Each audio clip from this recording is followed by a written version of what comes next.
Hello, everybody, and welcome to Conscientious Community Content Critique.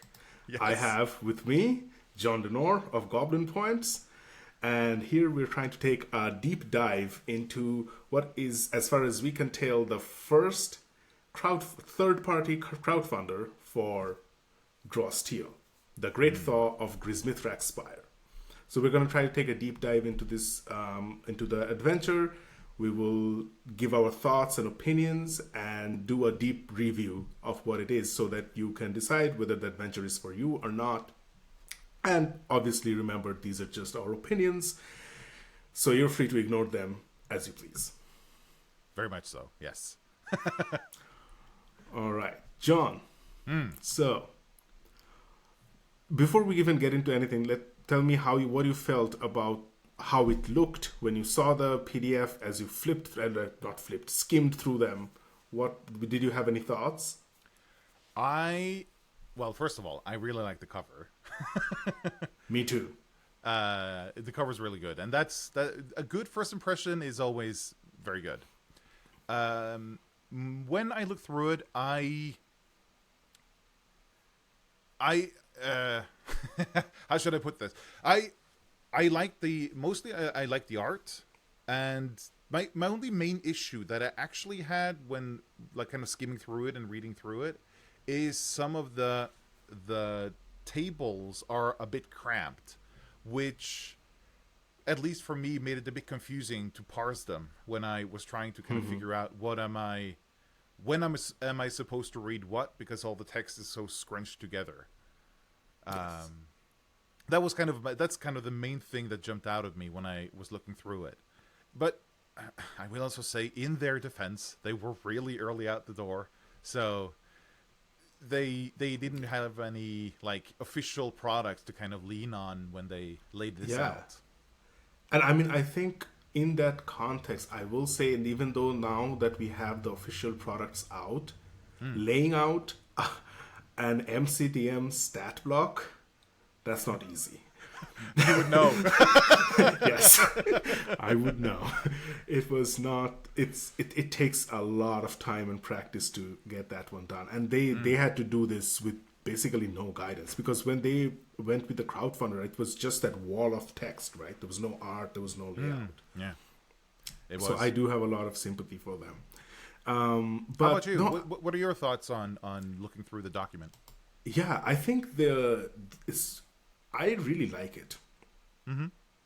And it's also very clean. I only found 4 or 5 typing mistakes or something in there. So that it was very clean. And the other thing, I really like the blue border, but I don't think it needed that extra decoration that is there. But I'm nitpicking now because this is one of the things that I'm not good at, so I spend way too much time thinking about it.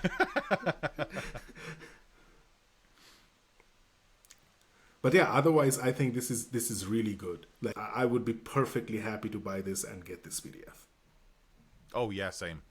Yeah, it looks professional. Okay, so do we move on to the first page? Let's see what's happening there. Yeah. Yes, I will let you go first. What are your thoughts on this one? The first thing that kind of jumped out to me is the read aloud text, which is a thing that especially James has tried to kind of iterate on and make basically get rid of it in favor of the 3 bullet points that they usually or a few bullet points that they provide in the MCDM adventures. Right. And I'm not going to fault them for including read aloud text, because that is very much common in TTRPG adventures across many different games.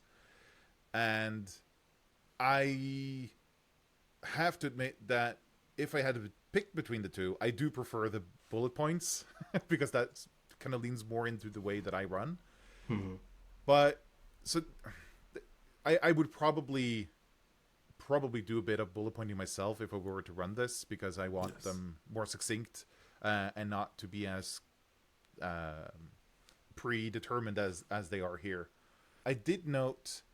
I didn't notice that Dean Spencer did the art and that the character sheet template was by Mr. Matt Dollar, which are known names to me. So that was something that when I looked through it, like, oh, I know these names. Absolutely. I noticed that too. But I also had a similar reaction to the read aloud text when I saw it. But which means I was very careful whenever there was any read aloud text down the line. And I have to say, this is, in this adventure, even though it's a block of text, it works. Because there's none of that strange freeze frame thing where a bunch of things are happening. And I know for a fact that if I start reading this out, my players will be like, wait, I wanted to do something at that point. Like, why didn't you let me interact with that? But there's none of that in here. So you can just read the block, the information gets conveyed, and the players don't feel like, oh, the opportunity is now gone. That's a good point, actually. That I will admit that I didn't consider that, but that kind of solves the problem with read aloud text, at least for me, because when you end up going into a room, there's just like 5 things happening, and the player's like, actually, yes. That is not the case. That is not the case here. Ah, excellent. So this read aloud text is actually safe to read aloud without irritating players or confusing yourself. So. What do you think of the inclusion of like the preamble here? I like that there's an adventure summary usually that gives me kind of like an idea where are we going in the long run. But how do you feel about all the like the story so far, where they give like a huge intro to what is going on like in this part of the world, basically? I feel like the information here could be a little bit better arranged. Because in the end, when I read the whole adventure, it was clear to me what was happening. But when I first read the adventure summary and the story so far, I was a little bit confused about what happened when and what are we trying to solve right now? Yes. It wasn't obviously clear to me. I do appreciate that they have mentioned the primary dramatis personae right in here, so it's not, you don't have to dig through the thing to understand who's the villain and what they're trying to do. But I feel like the timeline got a bit muddled in here. Yeah, yes. Yeah.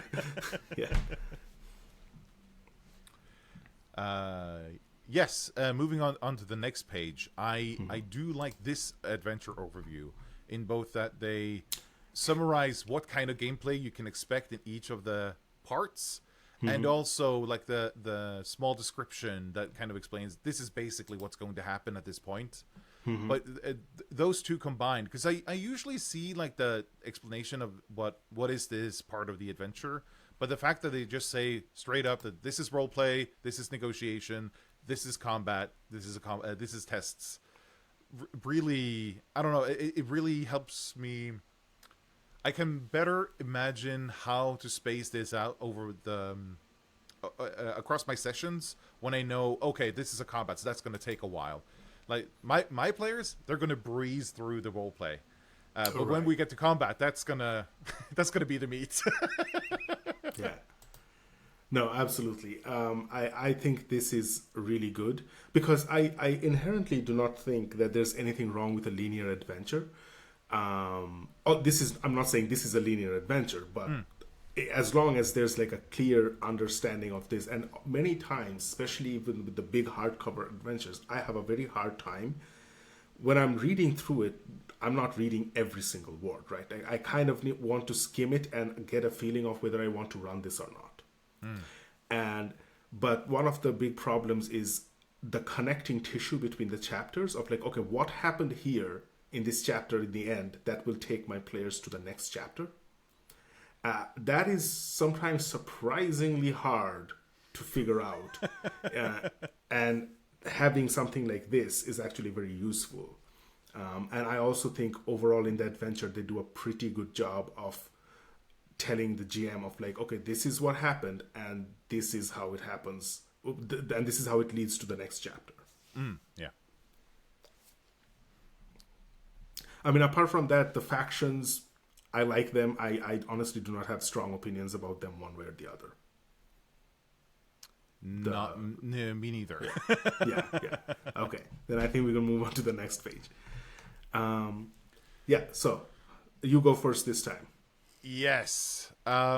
This is the first encounter with the interesting tables, as previously mentioned. Yes. And I have to admit, it took me actually quite a while to kind of understand both how to read the individual tables, but I actually found it a bit confusing how to interpret the rightmost column and how it related to the other tables, because especially with the group tests, you end up with where one can influence, one test can influence the next one, and it wasn't all my brain could not make them align with each other. Yes. How does this connect? Yes. No, that is definitely. It took me a while to figure that one out as well. But I'll be honest, I really like it. When I figured it out, I liked it. Yes. I really liked it. I think this is like, if I could get away with it, I would write all of the tests like this, because this is really helpful. It's not just helpful, I think it's cool. Like, okay, this test actually affects the next test and then affects the next test, which is a good way, which is how I think we imagine a group test to be. But it's hardly ever implemented that way. Now, montage tests are definitely by definition not linear, but group tests can absolutely be linear. So. And I also like that there is very explicitly, like, reward a hero token, or you gain an edge when you do the next thing. There's very specific outcomes for each of the results, and them being so specific, like you reward them with this specific thing for this result, is so helpful when you're trying to make everything work in your head. And the text just tells you, do this. I mean, I love it, because I know that many people think of this as constraining them, like, this is the result in the thing. But I always, for me personally, I know that if I don't like it, I don't have to use it. Yeah. But just having it means, one, it can trigger inspiration and give me ideas of how to do it in other cases, or even in that case. And two, sometimes it's just good, so I just use it as is. It's I usually find that I either appreciate that it's there and that I can just use it directly, and if I don't like it, I usually have an idea what I would like instead. So then I just do that. So in both cases, it has helped me out. Exactly. This is also the first page with a lot of read aloud text. I'm not saying that we should go through it now, but I'm less daunted by it now that you've said that it's not as bad, or rather, it's not as bad as it could be. Yes. No, I think if this is how all read aloud text were, we would feel generally as a gaming community feel better about read aloud texts. Interesting. I do still think that some of these are a bit long. Like, if I look at that first one, right? Like, if I were to sit at the table and read that, about halfway through the third sentence, my players would tune out. One of them would pick up the phone probably to scroll through something. So it does need to be succinct. Yes. My problem is also often that I don't run in English when I run my games, which means that if I'm gonna do these, I either translate them on the fly or I translate them ahead of time. And these huge blocks of text, that's like, this is just going to be 3 bullet points. That I had not considered that. So that's a problem. Yeah, if you're especially trying to translate this, because these often tend to have flowery language, which is a lot harder to parse through on the moment. Yeah, absolutely. Interesting. Here we also get the example dialogues and how to roleplay the NPCs, which the how to roleplay an NPC is something I've seen before. I do like that they include the personality, motivation, and secret sections separately. Yes. That is really nice to be easily refer back to. But I also like the example dialogue where they basically show you in dialogue how like the character should respond or what they should feel like when the players talk to them. Yeah, no. I don't think I'll ever use those because players will never follow anything, and obviously during a roleplay session or situation, I will not be looking at something written down. I usually interact with them. I think it's for me. This is one where I felt like this was a good idea, but maybe I'm not a good enough reader. But to me, if you removed the person who's saying this, I could not tell that they were being spoken by all of these different people. I could maybe get that, these are two different people, but not all the different NPCs that are there. Oh, that's interesting. Yeah. So, cool idea, not for me. How well executed, I don't think I'm a good judge for that. I do like that. Of the two blocks, I do prefer the role playing Brother Durga in this example, mostly because I like that they include a secret for every NPC, which I usually find to be like a really good like seed of role playing, because they when they have something to hide, I feel like there's more for the players to kind of bite into. Because when they get cagey about something, then the players really start, or at least my players really start digging. Like, oh wait, why are you hesitating here? Or why won't you tell us? And this actually reminded me that section. Like, I don't know if you ever read this, John. Chris Perkins used to write a blog called the Dungeon Master Experience. Oh, I didn't read it. No, about his fourth edition, and he in one of the articles he said that one of the best things to bring an NPC to life is to give them a secret.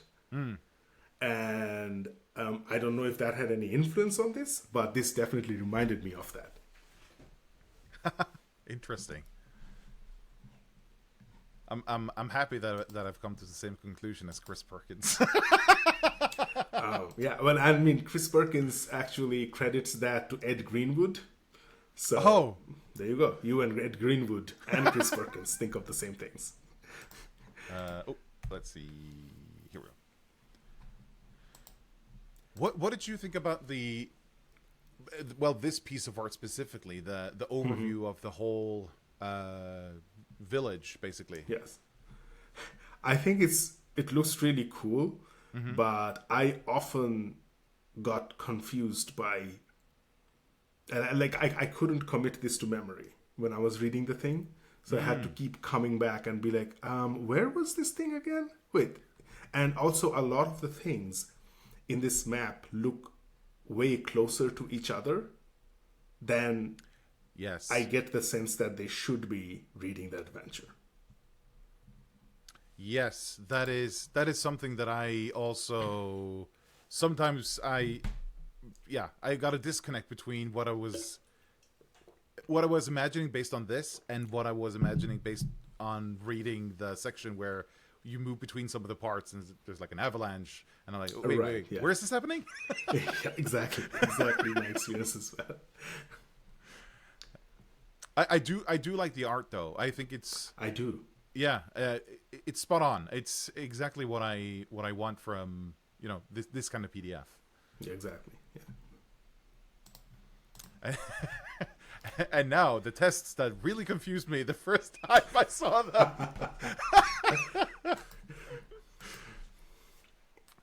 I really had I think it was or maybe it wasn't the vignettes actually. Maybe it was one of the others where I had to read them multiple times to get through them. I'm not gonna bog down this section with that, but yes, these are the vignettes that happens in the village, and it happens at different parts of Korivost, I guess it's pronounced. Yes.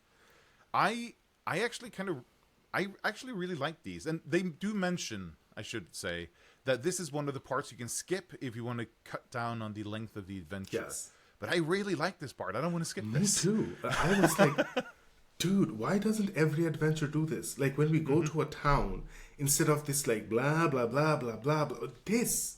Because this is what the players will see and feel. Yeah, yeah. I like, when I actually did get the chance to run this. I didn't run anything from here. Like none of these vignettes. But I ran vignettes because it gave me the idea of, oh, this is what I want to do. So like, and also having this written down means I have a comfort blanket to fall back on if I'm out of ideas, or if I'm like, oh, this is not working, I need to switch to something. I think this is a great idea. Like any small town, this is how it should be presented. Yes. What I also like about this, actually, and which makes me feel like it should be run, maybe, is that the outcomes of some of these tests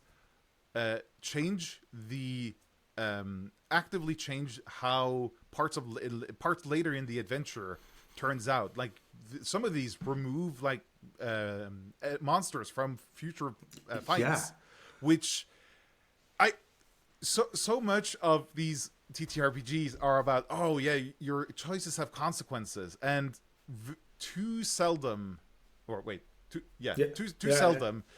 I feel like the adventures actually reflect that, and this is one of the few places that I've seen here are like actual mechanical differences in this adventure if you get this outcome.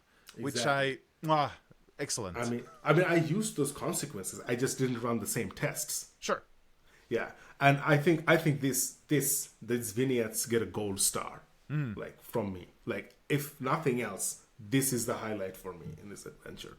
Yeah. Which is not all the highlights for me, by the way. There's more. These are so good.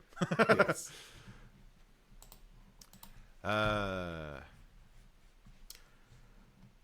don't have much about this page, actually. I don't much either, except I felt like this is one of those where the read aloud texts got a little wordy, and the problem is because there's important information in the read aloud text, it's difficult to convey, and a lot of that is dialogue. It is difficult to convey that to the players without actually reading it.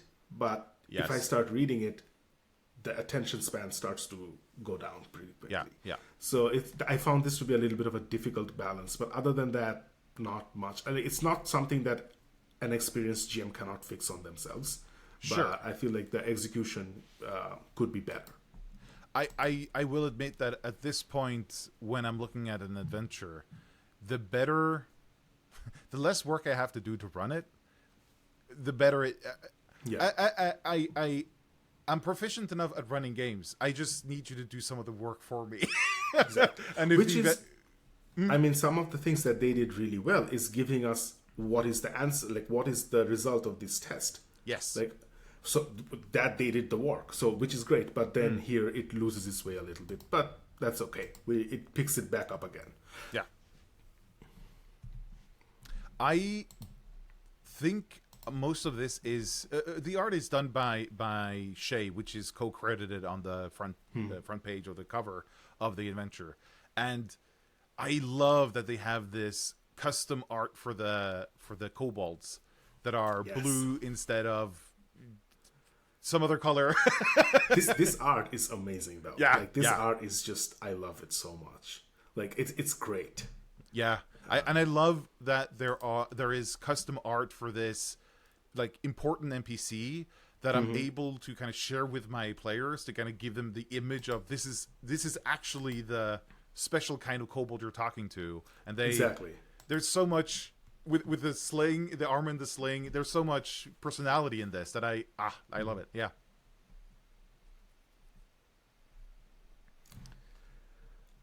Apart from that, the interaction of with Shield Maiden Voss, I thought was fairly bog standard. To me, there wasn't anything remarkable, good or bad. It was just, this needs to happen in order for the rest of the adventure. That is, yes. Very succinct, John. Very succinct. Okay.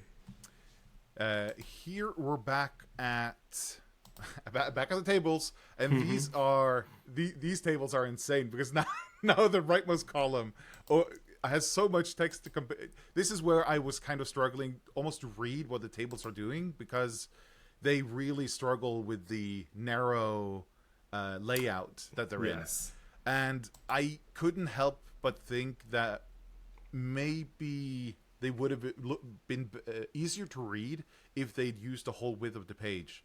And they do that other places in the adventure where they have like columns of parts of the page and then like a whole full width on the lower half, or where they break the two column layout.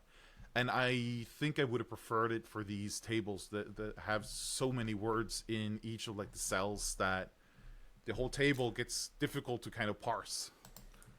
I fully agree with you, because this is where the story or the narrative gets inside the tables. Yes. And then like basically I have to take this page and rewrite it for myself, because in order to understand which result on which test takes me to which point next. Yes. And I felt like this encounter overall was one of the weak points of the adventure. I don't think it particularly added much. The urgency was already there, so this assassin in the adventure, oh, hey, we need to be fast, we can't just be dilly-dallying around. I don't think the assassination attempt does anything to ratchet up the tension. I think that was the intention, is to increase the tension, but I don't think it really does. Right. Yes. Especially, we'll get back to it later, I think. Yes. Yes. This was a. Yeah. You go ahead. Okay. This was a point where I was like, wait, how did we get here from that previous point? And I had to go back and forth a bunch of times to kind of sort of like figure out like, okay, how did we end up in the temple? Because it starts with terrain features and then the map and the enemy placement. And I was like, whoa, did we get there? Or what happened? I also there was something. Is this the first place where they refer to being the worm-kissed condition? Because I remember being confused about like both like the effects of, or rather, there was the disconnect between where the worm-kissed condition was kind of explained and where it was mentioned. Yes, I think this is the first instantiation of that. But I just assumed if I just keep reading, it will become clear to me. Right, yeah.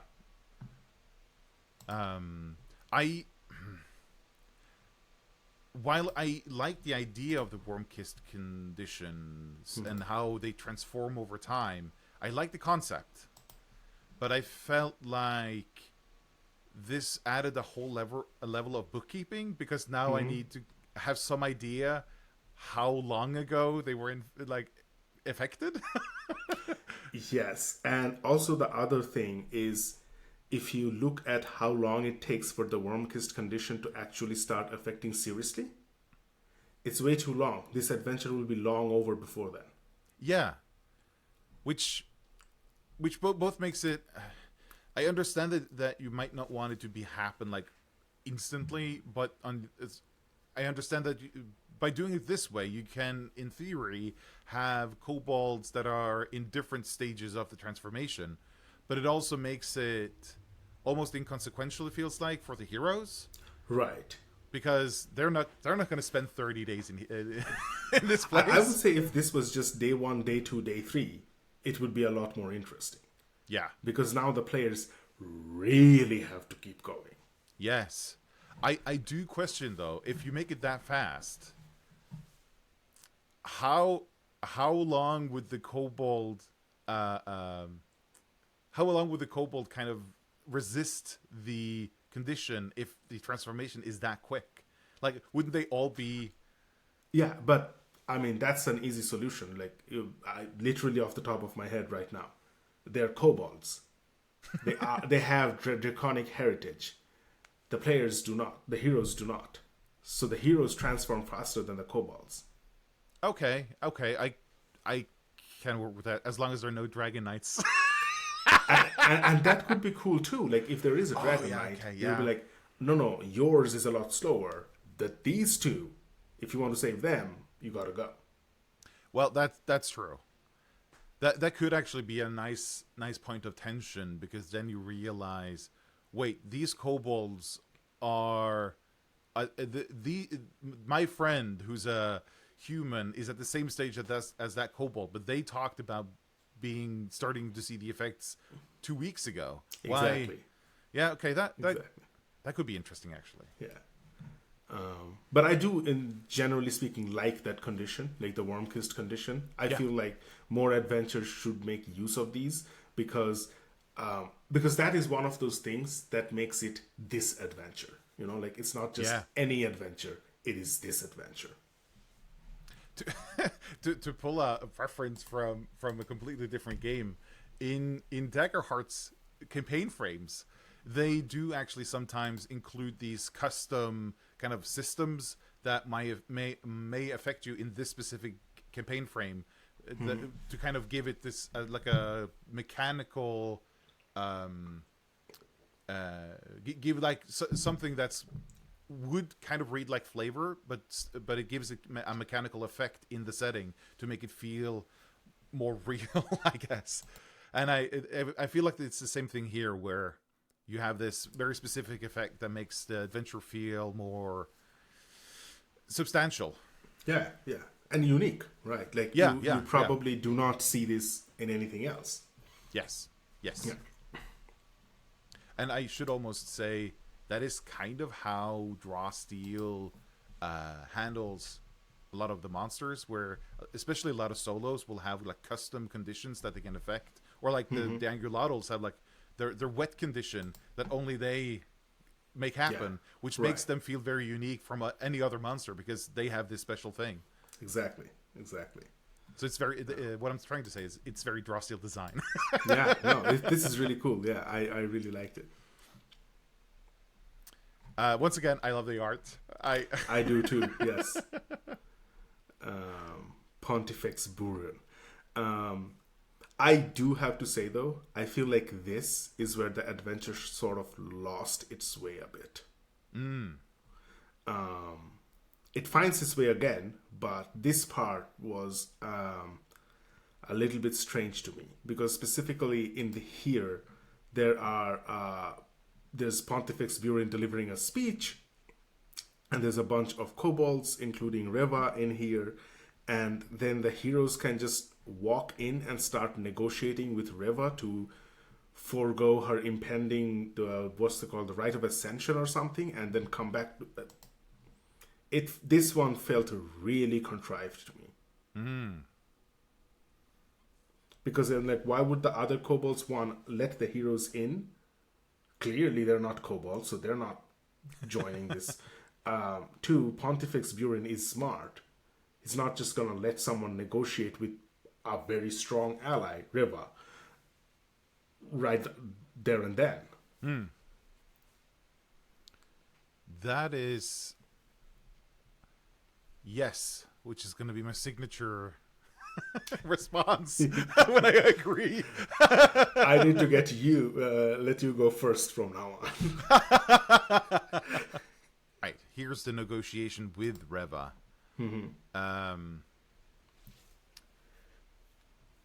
I didn't have much to add here. I don't either. It's just like the negotiation is fine. It's just the setting felt very straight. Yeah. Okay, so moving on. Yes, the temple fight. You go first. One of the first things that I've actually noted down about this is that the Kobold Malice for this fight deviates from the 357 formula of the Malice cost for the Malice features. So it's a 377 instead. I don't know if that necessarily throws it off in any way, but it was just noticeable to me because all the other Malice features are always 3, 5, and 7. So I thought it was a typo, and I assumed the middle one was 5. Oh, interesting. When I ran it, I didn't even consider that, but that might be yeah. But yeah, I didn't really have much to say about the combat that I will. But apart from, you've actually did you run this combat? Yeah, I did run the combat. I mean, how did it run? Because that was one of the notes that I made. Literally, I wrote, "I'm wondering how this is run, though." Actually, it ran. I don't have much to say about this. It wasn't like epic. It wasn't throwaway. It was a standard combat, which I think is the intent of this combat anyway. Sure. I didn't get much of an insight into encounter design from that one, at least the way it ran at my table. This is also the combat that is affected by how well you do in the vignettes. Yes. And they do include a lot of stat blocks here. But that might mostly be because the game wasn't out yet, so they didn't have anything to lean back on. Yeah.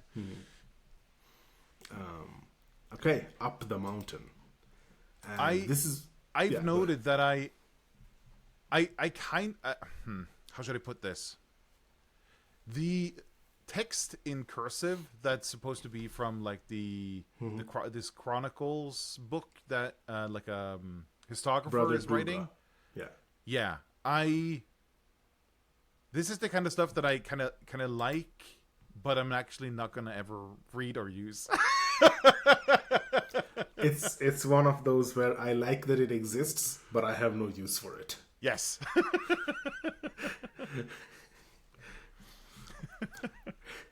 I fully agree with you. Although in this particular case, I did read it, and I don't have strong feelings about them one way or the other. Okay. I appreciate that they're very distinct from the rest of the text, so I know how far to skip. Yes. It feels a bit horrible to say, but I don't have time for the flowery language right now. I mean that's the reality on the road. So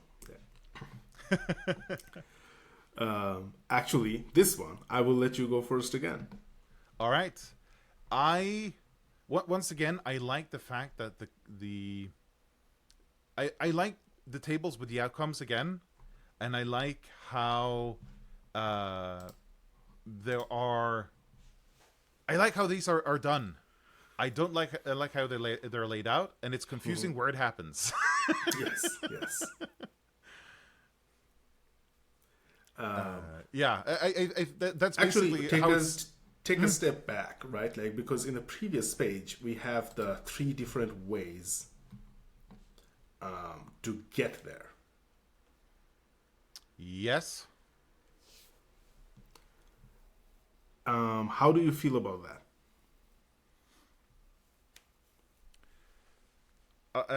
How? Sorry, no, I'm confusing something. It's not 3 different ways. It's this climbing to base camp thing. And so I guess my question is, when you were reading, did you have to go back and look at the map to understand what is going on here? 100%. Okay, because I got rather confused by, I'm like, oh, sorry, hold on a second. What is happening? Where's the summit? Yes. I didn't see any summit marked in the map. Right. But then there was the base camp.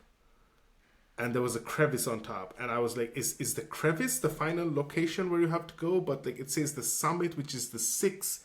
So no, the 6 is the crevice. So I'm like, where is the summit? I got really confused with the map. Yeah. Here. And what also can confuse me, because when looking at the map, which I've now scrolled back to, looking at the map, it doesn't feel that far away. Right. Yeah. Why? It almost looks like there should be a path up there. So why am I climbing there? I don't know. This was 100% one of the cases where I had to go back to the map and try to find, try to locate where are we. Exactly. Yeah. To me, that from the temple to the base camp looks like a 10-minute walk. I would say a bit longer, but yes. Okay, sure, 15-20 minutes walk, but yeah. So this one is where I was lost a little bit when I was prepping. Yes, I was, and also, as you mentioned, they're kind of ramping up the tension and putting some time pressure, and I felt like this was almost kind of slowing it down again, where it sounded like, oh no, you have to take your time to kind of climb up to the base camp. I'm like, no, I'm in a rush. Yeah, exactly. I feel like we could have not had this climbing situation. If we just removed this part, if we just like, okay, they're following, that could have been, or just say that you climb up, that could have served the same purpose. Yeah. Okay. Up next is the base camp. Yes. What did I I think I remember writing something down for this.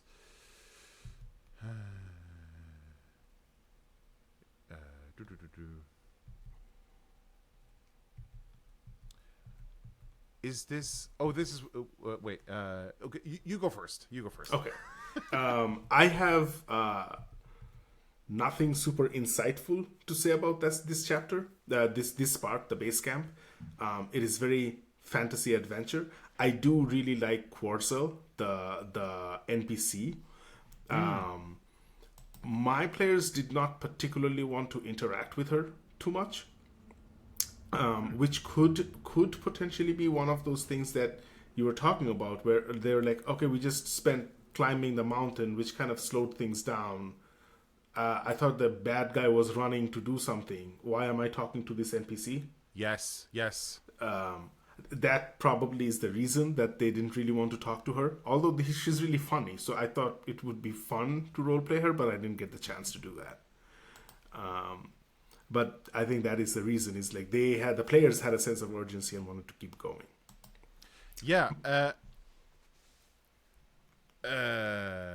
Because it even says in the text, after they explore the camp or when you're ready to move on, the calamity kobolds that are racing up the mountain to trigger an avalanche.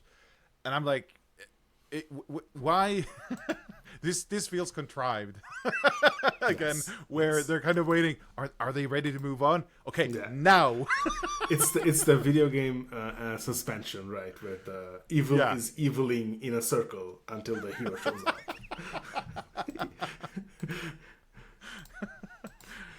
But apart from that, I like the riddle, the heart of Gryzmithrak. I thought that was well done. Especially the heart gives them some benefits, but not like game-breakingly weird. And there's a good explanation for why the heart is not game-breakingly strong. Like something that I can sell to my players and they will think it's plausible. So I thought that was well done. Ah, yes. I've got nothing to add. Yeah, no, that's totally fine. I don't think there is too much to talk about in this section. Then we get to the avalanche. Yes, avalanche ambush. Oh, I did actually note here that I thought the what did I write? Oh yeah, that I did note specifically that I thought the stamina boost was really low because it's plus 1, 2, and 3, which 1 breaks the divide by 3 concept that everything else in the game does. True. Which they wouldn't necessarily know at this point of development, but but also +3 stamina. That's, I don't know. I feel like the idea is that the worm kiss condition is making you stronger, or like it boosts the affected, and +3 stamina, that is negligible. Right. Yeah. I mean, even at level 1 though. Yeah, but on the other hand, ice fire immunity 3 and 3 stamina. I mean, those are. Yeah, that's true. That's true. I'm willing to give them a pass because it came out so early. Yeah. So, but I see what you're saying for sure. Like we like they probably wouldn't do that right now. All right, the avalanche. What do you got here? When I ran this, I totally messed this up, and in the end, I just punted and said it's a montage test, because I lost track of what I was doing running these tests, and what was happening. But when I read it, I think. I mean, this is like the vignette. This is like a bit more of an elaborate vignette. So I think it is designed perfectly fine. If the players were talking to Quartzel, it will have nice outcomes with that. I like that it's not as complicated as a montage test. It's just like get a couple of rolls correctly, and this is how it affects. Which is, I think it's well done. The fact that I couldn't run it properly is a me problem, not the adventure problem. I thought it was interesting that they both apply or make use of an initiative roll and setting a timer, like a real world timer in this, which is not necessarily wrong, but it felt like something out of a different game. It absolutely, and that is one of the reasons I think that I forgot what I was doing, because setting up the timer so that other people could see, the phone kept falling, so it kind of threw off the flow for me. Yeah, okay. Yeah. Can imagine. This suddenly feels like a little bit of Shadow Dark creeped into Drostio. Yeah, I was thinking like Shadow Dark or some OCR game right. with a real world timer. Yeah.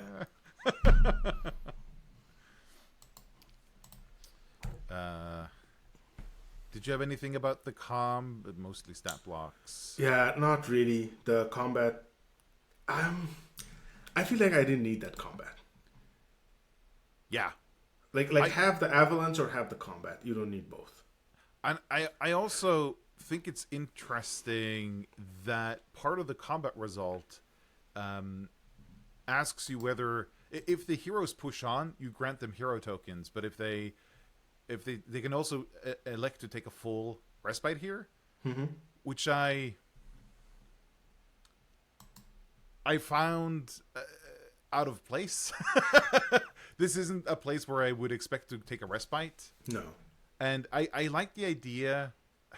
I like the idea of rewarding them for pushing on, but that's kind of what Victories does already. Exactly. And especially when I feel like this is neither the place nor time to take a respite. Yeah. I don't know. I mean, one could argue that since this is a base camp, this is a place where one could take a respite, but not under the circumstances when there are avalanches coming down and random kobolds attacking them. I don't think, but the players didn't even consider taking a respite, in my case. So, yeah, I like that they try to kind of take into account different outcomes, but it felt really out of place. It did. To the summit, which we're not really sure where it is. Well, I don't know where it is, to be honest, in the map. But this so I have been, my players know me pretty well, and they had very sour looks, and one of them actually said, really, do we have to do this? Is this another montage test? Because what happened is in my case, they had the temple fight. Then they had to climb, which was spectacularly bad for them. Then they spent a bunch of time talking to this random NPC and trying to solve this riddle, which they couldn't. And then getting attacked by a small contingency of kobold. Like, it was not that combat was cakewalk. So and then came this. So it felt like, oh, we had the urgency, but now this is the fourth thing that we're doing. Right. Which is not really pushing it. Interesting. Because I imagine, or rather, I imagine what they imagined is that this is trying to kind of give you the drive that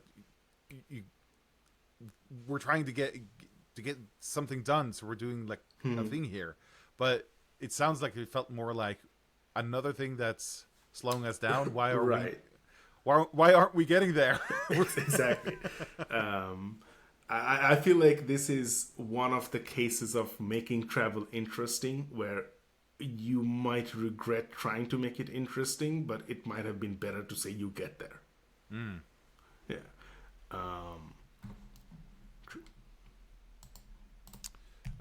Let's see. I once again, I like that the outcomes from the montage test, regardless of whether or not it should be there, that it has mechanical outcomes, and especially when it does for the final fight, where that is great. Like, I love that the consequences are following them from place to place all through the adventure, and they have been very consistent with this. So kudos to the writer, because a lot of times these things start and then they kind of fall by the wayside, and that is not the case here. This is very good. Especially, I do. Oh, sorry. Go ahead. No, I was like, and especially because I can just tell the players, I'm like, oh, this is happening because of that result before. Because I don't mind sharing that kind of information, and it keeps them more engaged. At least in my case. That was kind of my comment: is how well will I'm as you are. I'm very upfront with my players about what's happening mechanically. To some might call it like a shortcoming of me as a DM or like a director or whatever, but I like telling the players that what you did actually had like you did affect the world in some way. And I was wondering how well or how easy is it to explain to the players, well, actually, because you hit this this result in the montage test, you actually changed how the final fight, like, how do you explain that, oh, actually one of the groups doesn't show up because you did so well? I would just say that actually meant that some of the kobolds won't show up because you were that fast. But I wonder how easy is it for a director that doesn't necessarily share those kind of like those behind the scenes details. I don't know. Maybe that's Yeah, I don't know, because then this is improvisation territory. Because then you have to be like, you see far behind you another group of kobolds coming. You got here super fast, but they will catch up. So, it's, I don't know. That was just me thinking about it for this very second. It's just that why don't they show up in like round 2 of the combat? True. Yeah, I don't know. It might be difficult. It might be difficult if you don't share that information. This isn't really a worry that I have anyway, because as I said, I would just say this means that the combat is going to be easier because you did well. Yeah. So, Askurka's prison. Yes. I like the flowcharts because flowcharts are easy to read, or they can be a lot easier to read than someone trying to explain in text how different parts of a thing connects. And I like that there are actual different outcomes to the final. Like the fight, I like that there, you can actually end up doing something different. That it doesn't just kind of turn back into the same outcome regardless of which kind of path you took.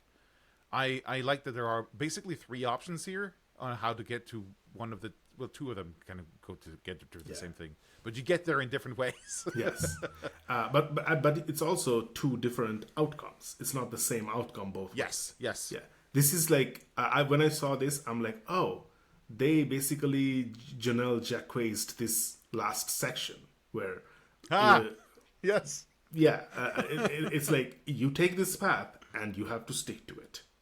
You don't get to suddenly go back, and this is not a cosmetic path where it branches and then comes back to the same point. Exactly. Yeah. So I was pretty impressed by that. Yeah. I thought this is where the adventure really found its like way again. It really picked back up. This last encounter I loved it. Like my players loved it, especially when the debate happened, when the heart offered them like, hey, do you want to take care of the kobolds, or I take care of the kobolds and you take care of Askur-Ka? 2 of them were like, we want to go fight the fire elemental, and 2 of them were like, we should probably fight the kobolds. That's interesting. That's so cool that it actually ended up kind of splitting, not splitting the group necessarily, but like you had differing ideas of what you should do. Yeah. That's what I find annoying with a lot of these, where they split, like, oh, you can either do this or this, and it's like you can either do the good thing or the bad thing. And it's like, is this really an option? Because regardless of what group you're playing in, they're gonna lean towards one of them because they're so diametrically opposed. Yeah, and this one, it lets you be heroic in either case.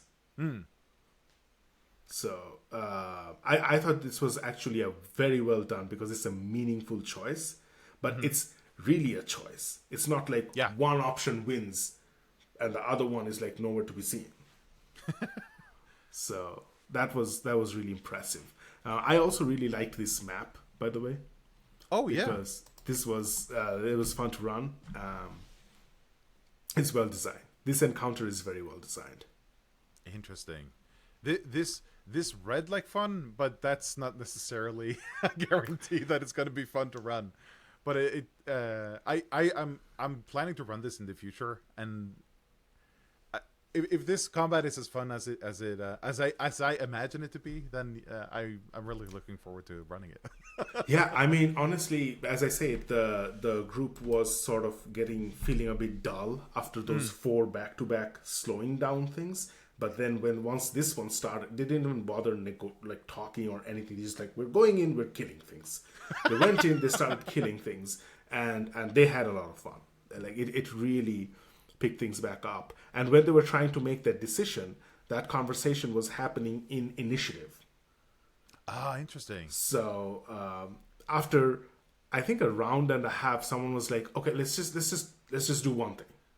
Whoever's next, whatever you choose, we are going to do it, because otherwise, if we are wasting more recoveries fighting these kobolds and then we have to go fight Askur-Ka, that's bad. It's better to just make the decision fast. Interesting. Oh man, that sounds fun. Yeah. It was fun. This is where it really came back again. It was the vignettes, which was great. Then it sort of lost its way a little bit, but then with this last encounter, it really did. This is a climactic encounter. Impressive. Yeah. Then it's a bunch of stat blocks.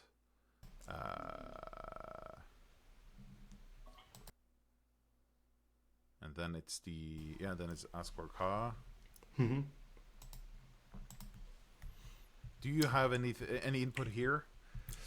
On any of these pages? No. I mean, I sort of talked about the highlights. Yeah. Most of these are details of running the encounter, which is fine. But like the design of the encounter is very good. There is one thing which is after this in the denouement that I wasn't a particular fan of. Let's see. Yeah, here's ending the encounter. Yes. Yes. And the conclusion. The sealed away. Mm-hmm. That in the future hooks, the sealed away, where if the heroes didn't kill Askurka, there is a risk that she will continue to grow powerful, outscaling, and then she will basically come back to be a future problem. I'm not a big fan of this. This feels like a Curse of Strahd ending. I have never played or run Curse of Strahd, and I don't know how it ends. Okay, so it's one of those where he just keeps coming back. There's a chance, and if like the adventure does such a good job of making consequences throughout the adventure, but then in the end, I was like, Now, the players never need to know this. You can just choose to never use it. But from someone who read it with the intention of running it, this really rubs me the wrong way, because I'm like, oh, so now you are punishing players for taking one of the choices that you offered them? Oh, yeah, interesting. Because that's one of the choices. It's like Gryzmithrak says, hey, if you want to take on the Kobolds, I can reseal Askurka. Or if you want to take on Askurka, I will take care of the Kobolds. So if they chose, they're like, okay, Gryzmithrak, you seal away Askurka, it's going to come back. That's something I don't like. I see what you're saying. My only comment, I think, is that they're basically saying that this whole adventure might happen all over again. Because right, yeah, exactly. And yeah, I don't know. I don't know. That might become some part of like I've run the same adventure multiple times for different groups. So maybe it's trying to insert itself into that meta narrative where you might run this multiple times, but it's actually the same problem pops up every 500 years. Yeah, 500 years or something. Yeah, which is not a bad thing. Like if it comes back every 500 years, but like I would not spring this on the same adventuring party. Oh, 100% no. Yeah. Exactly. That would really that would ruin the the people would be upset. Yeah. Absolutely. Did we fix this? Yeah. Yeah, so I mean, apart from that, I mean, the rewards are cool. I don't have a super good grasp on the mechanics of treasure. So I don't know if they're balanced or not, but I think they're cool. They're in theme. I don't have very strong opinions about them one way or the other. Not me neither, basically. Yeah. The only thing I'll say is that, considering that both the titles and the treasure was made before the game was done and the final like balancing touches was done, I'd give them a bit of slack. If they turn out to be kind of wonky balancing wise.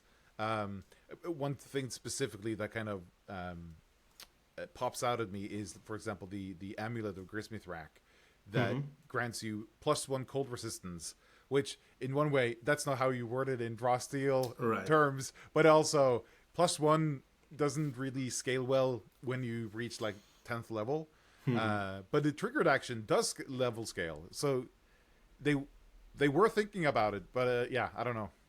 I would maybe that is a bit wonky. Yeah, I mean, they clearly thought about it, but then the cold the resistances, we didn't know what the numbers would be at that time, so it's probably hard to do that.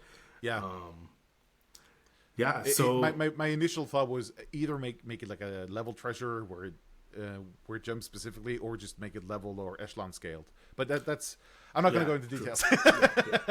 They didn't know this necessarily. Exactly. And this is one of those things, right? Like if I mean, I have said some critical things about this adventure, but if you pick an adventure that I have written, you will be able to find exactly the same, if not more, kinds of problems in that same adventure. It's I just want to make it clear, it's not that there's anything particular.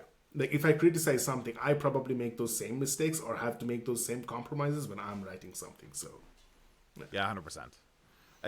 And if nothing else, no, I'm not going to say that.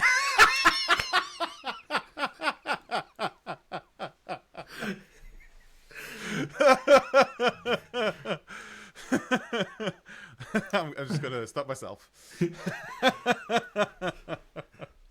I mean, as we have discussed, sometimes some things are best left unsaid. No, Yes. But so overall, John, are you excited to run it? Yes. Yes, I am. Partly because I really like the vignettes and I want to try those out. If not necessarily exactly how they're written, but the way that it sounds like you did them, where you use them as a framework to run vignettes in general. And I really want to run that less combat because that sounds actually fun. That combat is fun. Yeah. But also, I really like the concept of this adventure, and as you said, it kind of feels a bit. There are some weird bits in the middle that I might end up either skipping or kind of merging multiple things together to kind of make it feel like it flows better. At least when I read it, as I mentioned partway through, that I'm not really certain how time pressed we are, and also geographically where we are on the map. So that I would have to do some thinking there and kind of make that make sense in my head for me to be able to run it properly for my players. I mean, this needs preparation for sure. It's not like this is not the Dillian Tomb. Right. Okay. Yeah. And this was not intended to be the Dillian Tomb. It's not a fault of the adventure that it's not that. I don't think it was ever intended to be that. So I had to make some preparation notes, like arrange the information in a way that's natural for me. So there is prep involved for sure. Yeah. I personally would definitely recommend this, but I would not recommend this to someone who has never run Draw Steel. Oh no! Yeah. Yes, I would recommend this to someone who is relatively experienced in GMing and understands Draw Steel, basically. Someone like me, basically. And because, one, that vignettes, once you run them, your head really buzzes with ideas of all the locations in my own setting of like, ooh, I could, like the players are going to this town, so I'm going to do these vignettes for there. I immediately applied it. And this last encounter was epic. That was really good. That was really well done. Nice. So I think with minor problems that are fixable on the Greymaster side, but it does require work, but with some work it's fixable, I think this is a really solid adventure. That's my impression too. When as I maybe haven't mentioned, but I've only read it. Right.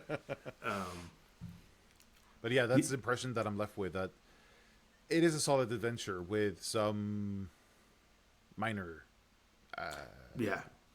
comments. Exactly. All right, folks. So that was our review of the Great Thaw of Gryzmithrak Spire. We, as you couldn't tell, we overall really liked the adventure, and we definitely recommend you try it out if you're an experienced game master. Until next time, when we review something else, have a great day. Snackus. Snackus.